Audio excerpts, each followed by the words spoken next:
오늘 함께 보신 마태복음 28장 이 마지막 절은 우리 모든 신자들에게 평생의 사명이며 책임이며 또 영광이라 이렇게 얘기할 수 있습니다. 제가 젊었던 시절에는 한참 한국교회가 부흥시대였기 때문에 선교적 사명이라는 게 교회의 가장 큰 임무였습니다. 그래서 선배 목사님들 중에 이제 선교사로 나가신 분들이 들어오시면 설교 중간에 선교사로 서원하시는 사람 일어나시오가 있었습니다. 저는 그때 부목사로 어느 교회에 있었는데 사회 보느라고 앉아 있었죠. 그런데 두루 살펴보시다가 박 목사는 왜 안 일어나시오? 이렇게 됐습니다. 저는 집을 지키겠습니다. 그랬죠. 우스갯소리 같은 이야기지만 그때는 땅끝이 모든 족속이 저 먼 데였습니다. 지금도 나라 중에 기독교 국가 중에 선교사를 제일 많이 파송하는 데가 미국, 두 번째가 우리 한국입니다. 많은 선교사들이 헌신을 하고 있죠. 그런데 따져보면 당시 예수님의 말씀은 예루살렘에서 일어난 일인데 거기에서 땅끝은 우리나라입니다. 우리나라는 동쪽에 있을 뿐만 아니라 동쪽 끝에 있어서 극동이라고 불리죠. 극동. 동쪽도 맨 끝입니다. 우리나라에 이렇게 기독교 교세가 흥왕하고 많은 수의 신자들이 배출될지 그때 누가 알았겠습니까? 그런데 이 선교적 사명은 어쨌든 현실적인 우리의 임무이고 우리 각각이 소원하는 것인데 신앙생활을 해보면 선교사는 그만두고 매일 신앙생활하는 게 제일 어렵다 하는 것을 배우게 됩니다. 늘 잠자기 전에 기도를 하게 되면 하루 종일 잘못한 일들이 다 생각이 나고 왜 그랬을까 싶은, 그리고 어느 날은 따져보니까 이제 살 날이 얼마 안 남은 평생 후회만 하다만 신앙생활이 가슴에 걸리곤 합니다. 예수님께서 가이사랴 빌립보 지방에서 제자들에게 묻습니다. 너희는 나를 누구라 하느냐? 그러자 베드로가 중대한 신앙 고백을 하죠. 주는 그리스도시요 살아계신 하나님의 아들이십니다. 그러자 예수님께서 바요라 시몬아 네가 복이 있다. 이를 네게 알게 하니는 혈육이 아니요 하늘에 계신 내 아버지이시니라. 내가 이 반석 위에 교회를 세우리니 음부의 권세가 이기지 못하리라. 그리고 내가 죽어야 된다가 됐죠. 그러니까 베드로가 가로막고 나섰죠. 주여 그럴 수 없습니다. 주께서 위기를 당하면 내가 목숨을 걸고 주를 보호하겠습니다. 그러자 예수님께서 그런 구중은 들으면 안 되는 구중. 사탄아 내 뒤로 물러가라. 내가 하나님의 일은 생각지 아니하고 도리어 사람의 일을 생각하는도다 하시고 아무든지 나를 따르려거든 자기를 부인하고 자기 십자가를 지고 나를 쫓을 것이니라. 이렇게 된 것입니다. 선교라 하면 서두에 우리가 살펴본 것 같이 굉장히 큰 사명이고 큰 임무고 목숨을 걸고 어디든지 그것이 이슬람 교권이든지 공산권 교권이든지 가장 가난하고 문명의 나라인 아프리카든지 목숨을 걸고 가리라. 이런 흥분과 긴장감을 불러일으키는데 우리의 현실 신앙생활은 거기에 발끝에도 못 미치는 생각할 여유도 없는 아무런 자랑도 할 것 없는 일상을 살게 놔두시는가? 우리 자신의 후회는 말할 것도 없고 그 부족한 신앙생활에 대한 원망이 이제 우리의 책임을 넘어서 하나님은 왜 내가 가진 진심과 고백에 대하여 힘을 실어주지 않습니까? 가져온 것이 오늘날의 각 교회 평균 신자들의 현실입니다. 하나님께서 우리를 하나님의 자녀 삼으시고 우리의 인생에 하나님이 누구신가? 왜 예수를 보내셨는가? 모든 인간의 보편적 그리고 예외가 없는 운명은 무엇인가? 그 벌받을 운명에서 벗어나고 영생을 얻는 것은 무엇인가에 대하여 우리에게 그 운명과 그 내용과 그리고 그것을 증거할 책임을 맡기셨다는 분명한데 그럴 수 있는 여건이 되지 않는 것은 왜 그런가 하는 것이 우리에게 커다란 숙제입니다.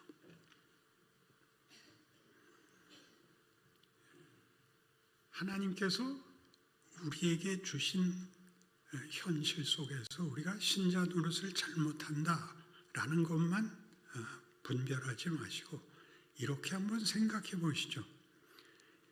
예수를 모르는 나라, 예수를 믿지 않는 나라, 아무것도 모르는 나라가 어느 나라에나 있는 것이죠. 나는 믿었고 너는 안 믿었는데 이 안 믿은 자가 내 친구입니다. 현실이 그렇죠. 내가 다니는 직장에서, 내가 다니는 학교에서 나는 믿고 이 친구는 안 믿습니다. 둘이 함께 인생을 살아야 됩니다. 하나님께서는 심지어 예수님의 입을 통해서 율법사의 질문, 가장 큰 계명이 뭡니까?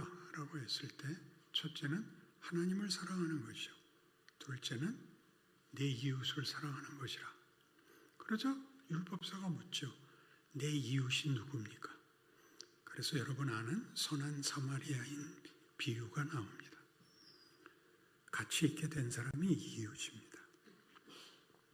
내 이웃 앞에 내가 선교사인 것입니다.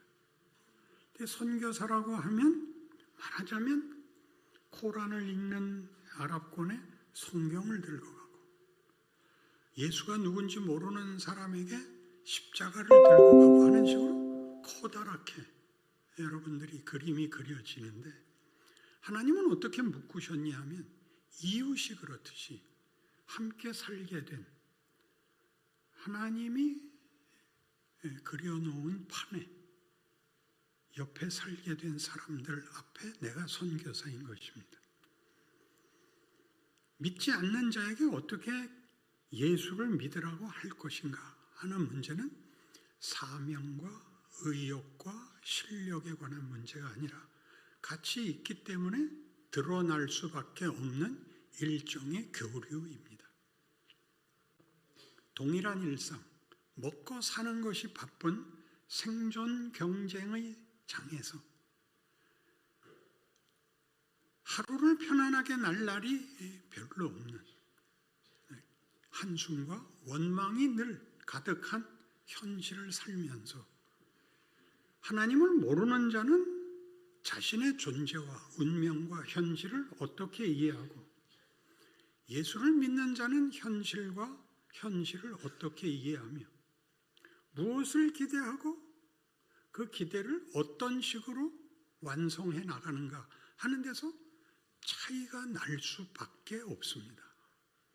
그것은 우리가 가장 종교적인 형태로 전도를 한다든가 기도를 한다든가 하는 것이 아니라 늘 부딪힐 수밖에 없고 외면할 수 없고 도망갈 수 없는 일상생활 속에서 너 이번 시험 잘 봤어? 나 기도하느라고 못 봤어. 야, 시험이 중요해? 기도가 중요해? 기도가 더 중요하지. 자, 퇴학당해라. 그럴 순 없지. 넌 어떻게 했는데? 난 그래서 공부부터 했어. 기도부터 해야 되지 않아? 세상은 용서가 없고 하나님은 용서가 있기 때문에 하나님 쪽을 양보했어. 우리 인생은 이런 장난 같은 말의 연속입니다. 어떻게 살아야 되는가, 어떻게 살아남아야 되는가는 현실이고, 거기서 어떻게 예수를 믿는 자로 살아남아야 되는가 하는 것은 2차적인 문제가 됐는데, 나이가 들면 순서가 바뀝니다. 세상에서 살아남는 게 일이 아니라 신자다워야 한다라는 정체성이 우선하는 자리로 옵니다. 그것은 어렸을 때는 할 수가 없습니다. 하나님은 이를 어떻게 하셨냐면, 인류가 타락을 한 다음에 구원을 베푸십니다. 타락을 하지 않았으면 구원이 필요가 없죠. 타락을 막았으면 구원이 또 필요가 없이 창조가 완성이 됐겠죠. 그런데 하여튼 역사는 인류가 타락을 했고 하나님 모르는 자가 됐고, 하나님은 그 아들을 보내어 우리를 구원하시기로 했습니다. 그래서 어느 누구나 부모가 믿는다고 해서 믿는 자식이 태어나지 않습니다. 모든 태어나는 자는 아담의 후손으로서 하나님 모르는 자로 태어나고, 그리고 자기가 예수를 만나서 신앙을 고백하고 하나님의 자녀가 되어야 합니다. 그동안 뭘 배우죠? 세상을 배웁니다. 엄격한, 혹독한 적자생존이라는 현실을 배우고 그 다음에 하나님을 알게 됩니다. 하나님을 알고 사는 것은 적자생존이 전부인 세상에서 어떻게 나를 둘을 묶을 수 있는가, 조화시킬 수 있는가 하는 문제의 전쟁터가 될 것입니다. 이 문제에 대하여 성경은 이런 답들을 허락하고 있습니다. 로마서 12장입니다. 한번 찾아주시죠. 로마서 12장 3절. 내게 주신 은혜로 말미암아 너희 각 사람에게 말하노니 마땅히 생각할 그 이상의 생각을 품지 말고 오직 하나님께서 각 사람에게 나누어 주신 믿음의 분량대로 지혜롭게 생각하라. 우리가 한 몸에 많은 지체를 가졌으나 모든 지체가 같은 기능을 가진 것이 아니니 이와 같이 우리 많은 사람이 그리스도 안에서 한 몸이 되어 서로 지체가 되었느니라. 우리에게 주신 은혜대로 받은 은사가 각각 다르니 혹 예언이면 믿음의 분수대로, 혹 섬기는 일이면 섬기는 일로, 혹 가르치는 자면 가르치는 일로, 혹 위로하는 자면 위로하는 일로, 구제하는 자는 성실함으로, 다스리는 자는 부지런함으로, 긍휼을 베푸는 자는 즐거움으로 할 것이니라. 이게 무슨 얘기냐 하면요, 1절과 2절에 있는 이 말씀에 대한 실제적인 방법론입니다. 1절, 2절을 읽지요. 그러므로 형제들아, 내가 하나님의 모든 자비하심으로 너희를 권하노니 너희 몸을 하나님이 기뻐하시는 거룩한 산제물로 드리라. 이는 너희가 드릴 영적 예배니라. 너희는 이 세대를 본받지 말고 오직 마음을 새롭게 함으로 변화를 받아 하나님의 선하시고 기뻐하시고 온전하신 뜻이 무엇인지 분별하도록 하라. 그러니까 대단히 중요한 요구입니다. 신자답게 살아라, 이런 얘기죠. 그러고서 어떻게 하라고요? 한계를 정해주고 있습니다. 할 수 있는 만큼만 해라 그럽니다. 우리 뜻밖의 일입니다. 그러니까 우리가 무슨 전제 때문에 이게 뜻밖의 권면이 되느냐 하면, 우리는 예수를 믿는다, 예수를 믿어야 된다, 이 두 가지를 행하려면 하나님이 우리에게 세상에서 특별한 지위를 주셔야 됩니다. 하나님 특별한 지위를 주시지 않습니다. 여기에 성육신의 비밀이 있죠. 하나님은 인간을 구하기 위하여 그냥 내가 너희 모든 죄를 사하노라, 그렇게 하늘에 한번 우렁차게 고함을 치시면 끝나는 일인데, 하나님은 우리를 구원하기 위하여 그 아들을 보냅니다.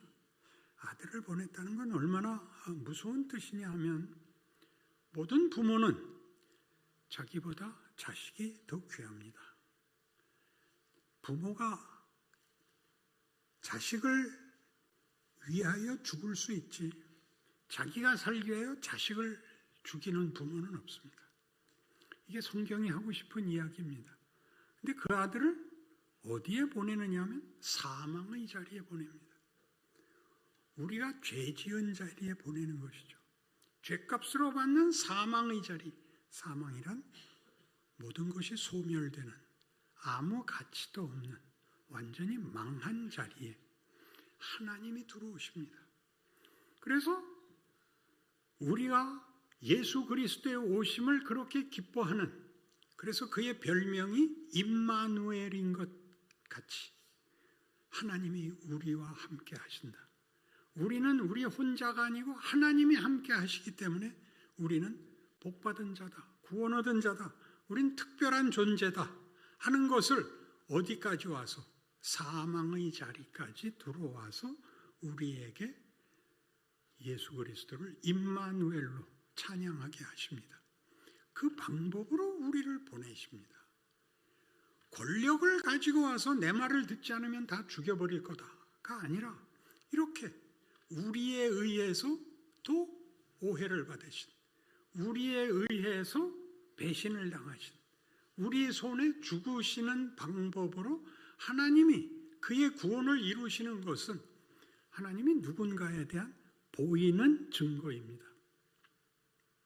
우리는 하나님이 우리가 방금 오늘 시작한 주제에 같이 선교를 하려면 특별한 사명감과 특별한 권세와 특별한 지위와 특별한 특기가 있어야 되지 않느냐 하는 것이 우리로 하여금 아무것도 못하게 만든 것 같이, 우리가 아무 재주도 없고 아무 특별할 것도 없기 때문에 일상에서마저도, 가장 사소한 일에서마저도 신자 노릇을 할 수 없는 바로 그 모양으로 하나님이 그의 아들을 보내십니다.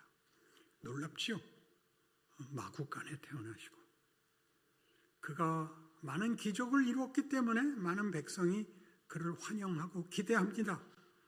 예루살렘에 올라서 갈 때 모든 백성들이 나와서 이렇게 그를 환영했죠. 호산나, 찬송하리로다. 주의 이름으로 오시는 이요. 그 찬송했던 군중들이 빌라도의 법정에선 가시관을 쓴 예수를 향하여 그를 십자가에 못 박으십시오 라고 요구합니다. 빌라도가 어디까지 당황을 하느냐? 개인적으로 예수께 묻습니다. 네가 유대인의 왕이냐? 들은 말이 있거든요. 그러니까 이 질문은 왜 그런 말도 안 되는 소리는 했냐? 이런 뜻입니다. 그가 진리를 알고 싶어서 물은 게 아닙니다. 왜요? 무력하게 붙잡혀와 있잖아요. 아무런 반항도, 아무런 권세도 없는 그저 처참한 피해자로 서 있습니다. 예수님의 대답이 더 멋있죠. 그렇다. 그러니까 빌라도가 더 이상 묻지도 않습니다. 말이 돼야 얘기를 계속하죠. 빌라도는 나는 이 사람에게서 죄는 못 찾겠다. 나는 그를 죽일 수 없다. 명절에는 특사가 있으니 내보내자, 풀어주자. 그를 풀어주지 마시고 바라바를 풀어주시고 그 사람은 십자가형으로 죽이십시오. 나는 무관하다. 손 씻고 돌아섭니다. 그가 죽게 된 책임을 물으시려면 빌라도가 그걸 책임을 지기 싫다면 우리에게 돌리십시오. 그 피를 우리와 우리 자손에게 돌리십시오. 라는 자리에 가서야 십자가가 서고 죽음이 있고 부활이 있고 하나님 영광 받으십니다. 우리는 십자가를 얘기하고 그의 죽음을 얘기해도 이게 얼마나 우리 인생살이에서 배우는 인간사에서 죄와 사망이 왕노릇하는 곳에서는 얼마나 비참한 일인지, 얼마나 말이 안 되는 일인지 알고 있습니다. 하나님은 그 길을 택하시고 그 방법을 쓰고 있습니다. 아까 본 마태복음 28장 마지막 절이 뭡니까? 볼지어다 내가 세상 끝날까지 너희와 항상 함께 있으리라입니다. 예수께서 오신 것이 하나님이 우리와 함께 계시는 것처럼 예수를 믿는 내가 가는 자리는 임마누엘인 것입니다. 내가 있으니까. 내가 잘하고 못하고는 둘째로 쳐놓고 내가 있으면 내 옆에 붙어 있는 자들은 나로 말미암아 구원을 얻을, 말하자면 하나님이 그 아들을 보내신 방식으로 이야기를 하자면 그렇게 나는 굉장히 특별한 사람인 것입니다. 그래서 뭘 하라 그러느냐? 네가 권력을 가지고 영광을 가지고 기적을 가지고 네가 누구인지, 네가 믿는 하나님이 누구인지를 증거하라는 것이 아니라 네가 할 수 있는 거 해라. 여기 조금 전에 읽었던 것입니다. 어떻게 하라고요? 말을 들어줘라, 위로해라, 편들어라, 기다려줘라. 인간 세상에서는 남의 말을 듣는 일이 어렵습니다. 모두가 혹독한 현실을 살고 있기 때문에 누가 나 이래서 어려워, 나는 얼마나 어려운지 알아? 그 자기 어려운 얘기 더 큰 거 하고, 누가 말이 안 되는 얘기를 하면 너 고생 많이 했구나 이렇게 얘기하는 사람 아무도 없고 정답을 얘기하죠. 정답을. 그러니까 공부 열심히 해야 되는 거야. 거짓말하지 말랬지. 이 잘못을 제일 많이 하는 게 누굽니까? 예수 믿는 사람들입니다. 그러니까 예수 믿어. 나 믿고 싶은데 너 때문에 안 믿는다. 예수를 믿었으면 예수께서 오신 것 같이 친구가 되시고 옆 사람이 되시고 편이 되시고 그의 처지를 인정하시고 함께 있음으로써 상대로 하여금 묻게 해야 됩니다. 너는 왜 이렇게 나한테 잘해주니? 난 너한테 갚을 것도 없는데 넌 왜 그러니? 야, 그럼 친구가 어렵다는데 어떻게 외면을 하냐? 이렇게 해야 되는 것이 신자의 첫 번째 선교 사역입니다. 그러니까 자기 자리를 지킬 수 없으면 우리는 아무것도 할 수가 없는 겁니다. 자기 자리에서 신자 노릇을 하지 못하면 아무것도 못하는 겁니다. 할 말이 없을 때는 입을 다무는 것입니다. 그래서 이 얘기가 어디로까지 발전을 하느냐 하면 14절에 보듯이 너희를 박해하는 자를 축복하라. 축복하고 저주하지 말라. 즐거워하는 자들과 함께 즐거워하고 우는 자들과 함께 울라. 서로 마음을 같이 하며 높은 데 마음을 두지 말고 도리어 낮은 데 처하며 스스로 지혜 있는 체 하지 말라. 아무에게도 악을 악으로 갚지 말고 모든 사람 앞에서 선한 일을 도모하라. 할 수 있거든 너희로서는 모든 사람과 더불어 화목하라. 내 사랑하는 자들아, 너희가 친히 원수를 갚지 말고 하나님의 진노하심에 맡기라. 기록되었을 때 원수 갚는 것이 내게 있으니 내가 갚으리라고 주께서 말씀하시니라. 네 원수가 줄이거든 먹이고 목마르거든 마시게 하라. 그렇게 함으로 네가 숯불을 그 머리에 쌓아놓으리라. 악에게 지지 말고 손으로 악을 이기라. 우리는 약간 이걸 승부로 생각하는 버릇이 있어서 악에게 지지 말고 손으로 악을 이기라를, 그래서 내가 착하게 울어서 선을 감동시키고 회개시키기를 바랍니다. 그러라는 얘기가 아닙니다. 악당이 악역을 하는 것 같이 너는 의인이요 선인으로서 선한 역할을 해랍니다. 자기 자리를 지키라는 것이지 상대방을 정죄하고 없애버림으로써 선을 남기라는 뜻이 아닙니다. 벤허라는 영어가 있습니다. 오리지널로 보셔야 됩니다. 오리지널에는 찰턴 헤스턴이라는 주인공이 나오고 그 다음에 현대판으로 리모델링해서 나온 영화는 모르는 영화가 나왔는데 그 원작과 다릅니다. 원작은 굉장히 깊은 신앙 소설이고 영화입니다. 상상을 해보는 것입니다. 찰턴 헤스턴이 벤허라는 주인공을 맡았고 이 메살라라는 역은 스티븐 보이드라는 사람이 이제 역할을 맡았습니다. 근데 앞장면을 찍는 동안에 앞장면에서는 이제 벤허가 궁지에 몰리고 메살라가 이제 분을 내고 화를 내고 권력을 휘두르는 때입니다. 근데 한참 잘 찍다가 갑자기 메살라가 옷을 확 벗어 던지더니 나 배고파서 못해. 나 안 할래. 그러니까 모든 이제 스태프들이 저 새끼 영화 속에서도 지랄 맞은 역을 하더니 성미 자체가 나쁜 놈이구나. 저 새끼 그냥 죽여버리자. 그랬더니 철도에서도 그러지 마십시오. 죽이지 마십시오. 가서 묻는 겁니다. 순댓국 먹으러 가자. 내 것까지 네가 먹어라. 왜 그랬을까요? 영화를 찍어야 되잖아요. 영화를. 악당들이 왜 있는지 아세요? 하나님이 없으면 뭐가 되는 걸 보라는 거예요. 뭐가 되는가.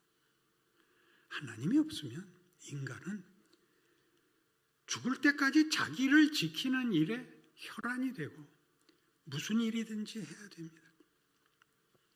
자기에게 사기를 칠 수는 없습니다. 내가 살기 위해서 내 친구에게 사기를 치는 거죠. 예수를 믿어야만 내 친구를 살리기 위해서 내가 피해를 볼 수 있습니다. 이건 굉장한 경지에 가야 하는 것이지만 그 시작은 뭐냐면 슬픈, 어려운 친구를 가서 위로하는 것이죠.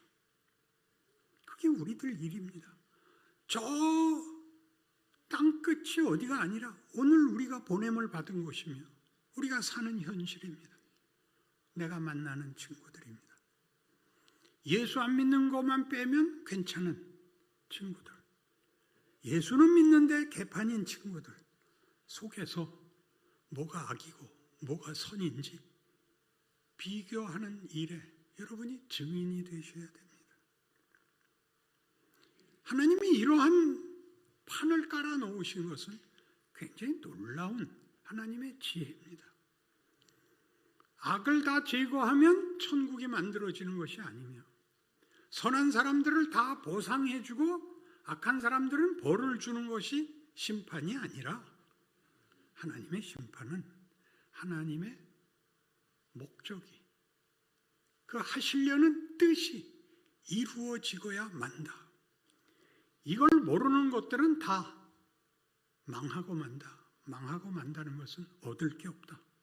가치가 없다. 존재의 의미가 없다. 라는 뜻입니다. 그러니 여러분이 살아 생전에 나는 예수를 믿었으니까 죽어도 천국을 가. 이 연장선상에 지금 살고 있다는 오늘을 신자로서 살려면 이 오늘 본 이 로마서 12장 같이 할 수 있는 것을 해야 되는 것입니다. 가장 간단한 일입니다. 친구를 만나면 반가워하시고 웃으시고 그의 처지를 공감해 주셔야 됩니다. 앞에서 읽었죠. 우는 자들과 함께 울고 웃는 자들과 함께 웃으라 합니다. 너무 맞고 틀리고로 분별하지 마시고 친구가 되십시오. 그것이 예수님입니다. 우리는 예수를 다 버렸을지라도 예수는 우리를 버리지 않으셨으므로 우리가 여기 있는 것이죠. 그게 성경이 하고 싶은 얘기인 것입니다. 그래서 이런 얘기가 나오는 악에게 지지 말고 선으로 악을 이기라 라는 이 이야기 속에서 우리가 가지는 악당들은 왜 있어야만 되는가? 우리가 왜 그리고 그들에게 한 발 양보해서 그들에게 공감해주고 편을 들어주고 하는 방식으로 선을 행해야 하는가 하는 문제에 로마서 12장은 이런 이유 때문에 이 결론을 펴니다. 로마서 12장 앞에는 뭐가 있을까요? 11장이 있습니다. 이것도 모르는 사람이 많습니다. 11장 25절을 제가 읽겠습니다. 형제들아 너희가 스스로 지혜 있다 하면서 이 신비를 너희가 모르기를 내가 원하지 아니하노니 이 신비는 이방인의 충만한 수가 들어오기까지 이스라엘의 도로는 우둔하게 된 것이라. 그리하여 온 이스라엘이 구원을 받으리라. 기록된 바 구원자가 시온에서 오사 야곱에게서 경건하지 않은 것을 돌이키시겠고 내가 그들의 죄를 없이 할 때 그들에게 이루어질 내 언약이 이것이라 함과 같으니라. 복음으로 하면 그들이 너희로 말미암아 원수된 자요 택하심으로 하면 조상들로 말미암아 사랑을 입은 자라. 하나님의 은사와 부르심에는 후회하심이 없느니라. 너희가 전에는 하나님께 순종하지 아니하더니 이스라엘이 순종하지 아니함으로 이제 긍휼을 입었는지라. 이와 같이 이 사람들이 순종하지 아니하니 이는 너희에게 베푸시는 긍휼로 이제 그들도 긍휼을 얻게 하려 하심이라. 하나님이 모든 사람을 순종하지 아니하는 가운데 가두어 두심은 모든 사람에게 긍휼을 베풀려 하심이로다. 여기는 아주 심한 역설, 모순이 나옵니다. 이스라엘은 온 나라의 제사장으로 택함을 받는 것입니다. 제사장 나라입니다. 그들이 제사장 직분을 제대로 완수해야 이방까지 복음이 가는 것인데 그들이 실패하는 바람에 복음이 이방에 왔다는 것이죠. 놀라운 일입니다. 하나님은 왜 이런 방식을 쓰시는가 하는 데 대하여 우리는 하나님의 지혜를 따라잡기가 쉽지 않습니다. 이스라엘이 순종하지 않아서 오히려 온 세계에 복음이 퍼진 것 같이 우리 모두를 순종하지 아니하는 가운데 가두어 두는 순간순간들도 하나님이 우리를 더 키우기 위해서랍니다. 다시 베노로 돌아가서 둘이 이제 원수가 되죠. 어려서 같이 컸던 중마고우인데 유다에 대해서 많이 알고 있을 친구가 로마의 고급 관리가 돼서 돌아오니까 베노가 부탁하기를 너는 우리 유다 사람들에 대해서 이해가 많으니 좀 정책을 풀어다오, 순하게 해다오. 그러자 메살라는 자기가 속한 나라 편을 들죠. 아니야, 나는 훨씬 더 엄하게 할 거야. 그 다음 어떤 고급 관리가 부임하게 되는데 베노의 어머니와 여동생이 지붕에 올라가서 구경하다 기와장이 떨어져서 말이 놀라는 바람에 그 귀인이 낙상을 하고 붙잡혀가게 됩니다. 베노가 쫓아 들어가서 메살라에게 빌지요. 내 어머니와 내 여동생이 테러를 범할 무슨 흉측한 일을 할 사람이 아니라면 네가 더 잘 알잖아. 풀어줘. 못 풀어준다. 왜? 이걸 일벌백계의 교훈으로 삼을 거야. 찍소리만 하면 다 잡아 죽일 거야. 그러니까 베노가 창을 꺼내 들고 당장 풀어줘. 안 풀어주면 찔러 죽일 거야. 그러자 메살라가 악당은 이래야 됩니다. 악당이 그때 빌고 그러면 재미없습니다. 일어서죠. 찔러. 네가 날 찌르면 네 어머니와 네 여동생이 풀려난단 말이야? 그럼 찔러봐. 어떻게 했어요? 창을 어디다 꽂았어요? 책상에다 꽂았습니다. 거기서 메살라를 죽이면 어떻게 되나요? 영화가 끝나죠. 여러분 인생에 그렇게 악당을 찌르고 끝내고 싶은 생각이 드는 것이 현실입니다. 이 영화만이 아니라 책상에다 꽂으셔야 됩니다. 살아서 풀어야 됩니다. 그래서 자기가 죄수로 이제 거꾸로 노예선으로 끌려가죠. 끌려가는 도중에 그가 우물가에서 물을 죄수들이 한 모금씩 얻어먹게 되는데 간수가 베노만은 주지 말라 그럽니다. 예수님이 와서 주시죠. 간수가 와서 걷어차고 그놈은 주지 말랬잖아. 그러자 예수님이 일어나서 간수를 쳐다보는 장면이 뒷모습으로 나오고 간수가 마치 해를 쳐다본 사람같이 얼굴이 이그러지고 쩔쩔매며 물러가던 생각이 납니다. 그리고 예수님이 물을 떠줘서 베노는 물 한 바가지 먹고 뒤돌아보며 끌려갑니다. 어젠가 그젠가 집회 때도 했던 얘기지만 예수님은 베노에게 물을 먹이십니다. 앞뒤를 빼고 우리말로 이해해 보십시오. 물 먹였다. 물 먹였다가 무슨 말인지 아시죠? 예수님 왜 거기서 물 먹였을까요? 너 아직 죽으면 안 돼 입니다. 어딜 가야 됩니까? 노예선을 가야 됩니다. 거기까지 가야 됩니다. 우리 일상에 왜 악당들이 이기며 선한 사람들이 아무 역할을 할 지위도 권세도 없는가? 놀랄 거 없습니다. 하나님의 일하심은 지금 이대로입니다. 우리가 볼 때는 일이 안 되는 것 같은 데에서 하나님은 일을 하십니다. 그리하여 돌아와 복수를 하죠. 전차 경주에서 이기는데 부상당한 중상을 입은 메살라가 동료들이 지금 다리를 잘라야 된다. 지금 안 자르면 너 목숨이 위험하다. 안 돼. 그놈이 올 거야. 나 다리 자르고 그를 만날 순 없어. 기다려. 베노가 나타나죠. 메살라가 죽으면서 이 말을 합니다. 네 여동생과 네 어머니는 저 도시 밖 동굴에 있어. 가서 찾아봐. 우리 승부는 끝나지 않았어. 으하하하. 그러고 되집니다. 멋있죠. 악당은 회개하면 재미없습니다. 그래서 베노가 찾아가 보고 어머니와 동생이 있는 걸 보고 가슴이 찢어지죠. 보복을 했는데 문제가 해결되지 않습니다. 그가 얼굴이 죽상이 돼서 있으니까 부인이 당신 복수했잖아. 이제 다 끝났잖아. 아무리 달래도 안 되니까 마지막 이 대사를 합니다. 당신이 메살라 같아요. 그래서 교회 오면 베노하고 메살라가 이렇게 같이 앉아 있습니다. 다 베노인데 표정이 하나는 예수님 만난 표정이고 하나는 아직 예수님 못 만난 표정입니다. 똑같은데. 그리고 그가 어머니와 여동생 데리고 성 안으로 들어왔다가 예수님 십자가 지고 가는 거 보고 쫓아가죠.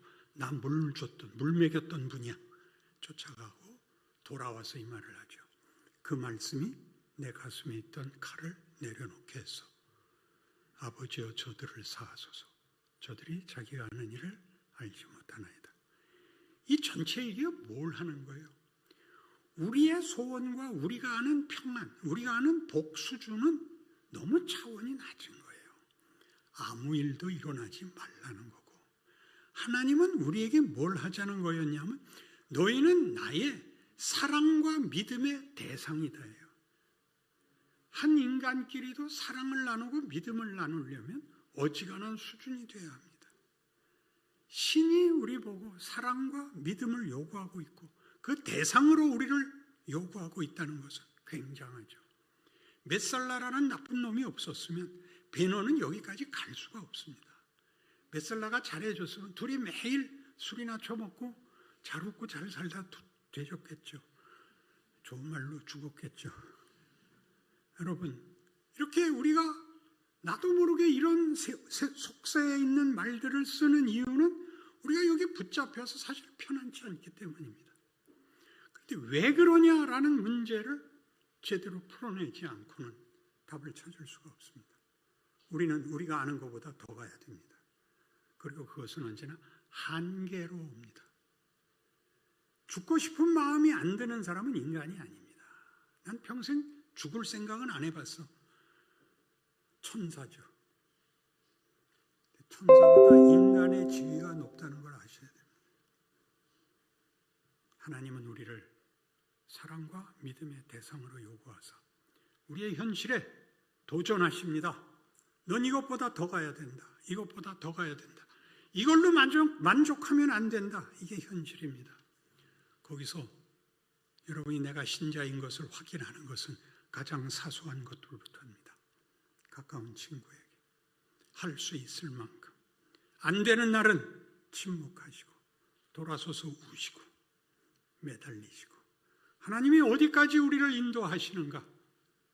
성육신에서 보다시피 나의 하나님 어찌하여 나를 버리시나이까 까지 가는 그 복된 자리, 하나님이 자신을 증명하는 자리, 우리가 어디까지 와야만 되는가라고 요구하는 자리, 그 경지라는 것을 기억하는 여러분의 인생이 되셔서 부디 여러분은 세상의 것으로는 대신할 수 없는 하나님이 주시는 이 영광, 이 찬송, 이 기적, 이 감사에 참여하시기 바랍니다.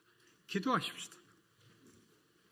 하나님 아버지, 우리의 인생을 복되게 하셨습니다. 우리의 기대를 훨씬 뛰어넘어 아버지의 사랑과 믿음의 목적과 대상으로 삼으십니다. 그 길 완주하게 하옵소서. 그 길 끝까지 승리하게 하옵소서. 하나님은 외면하지 않겠다 약속하셨으니 우리도 힘을 다하여 충성하고 인내하고 승리하게 하옵소서.